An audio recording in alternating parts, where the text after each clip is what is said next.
મહીસાગર જિલ્લાના સંતરામપુરમાંથી જમીન માફિયાઓ સામે તંત્રની મોટી કાર્યવાહી સામે આવી છે.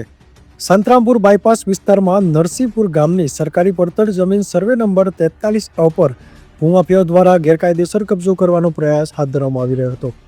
સરકારી જમીન પર જેસીબી દ્વારા ખોદકામ શરૂ કરાતા મામલો તંત્રના ધ્યાને આવ્યો હતો. ઘટનાની જાણ થતાં સંતરામપુર મામલતદાર આઈપી પઠાણ પોલીસ કાફલા સાથે ઘટનાસ્થળે પહોંચી ગયા હતા અને તાત્કાલિક કાર્યવાહી હાથ ધરી હતી. કાર્યવાહી દરમિયાન મુખ્ય ભૂમાફિયા અફઝલ કોઠારી સ્થળ પરથી ફરાર થઈ ગયો હતો, જ્યારે તંત્ર દ્વારા જેસીબી કબજે કરીને કાયદેસરની કાર્યવાહી શરૂ કરવામાં આવી હતી. મહત્વની વાત તો એ છે કે આ જ ભૂમાફિયા અફઝલ કોઠારીનું નામ અગાઉ પર સંતરામપુર વિસ્તારમાં આવેલી આદિવાસીઓની 73 ની જમીનનો મામલો સાથે વિવાદોમાં ચર્ચામાં રહ્યું હતું.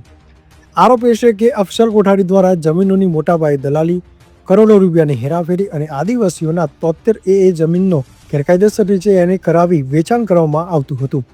સ્થાનિકોમાં ચર્ચા પણ છે કે આ ભૂમાફિયા દ્વારા ડીએલઆર કચેરી, નગરપાલિકા અને તંત્ર સાથે મેળાપણું કરીને સરકાર તેમજ 73 વાળી જમીનનો લોકોને પધરાવી દેવાની કામગીરી કરાઈ હતી.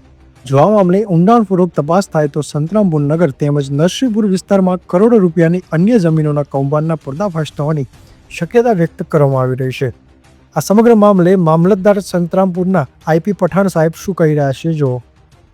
આજરોજ મુજે નરસિંહપુર તાલુકો સંતરામપુર ખાતે પાલખી રેસ્ટોરન્ટની સામે આવેલ સરકારી પડતર જમીન 43 જેમાં અનધિકૃત જમીન પર જેસીબી દ્વારા ખોદકામ કરવામાં આવેલ છે અને આ જમીન પર જેસીબી પોલીસને સુપરત કરવામાં આવેલ છે અને આના જે જેસીબીના માલિક છે એ જેસીબીના ડ્રાઈવરમાં જણાવ્યું છે કે અફઝલભાઈ તેમજ 3-4 ઈસમો આના માલિક છે.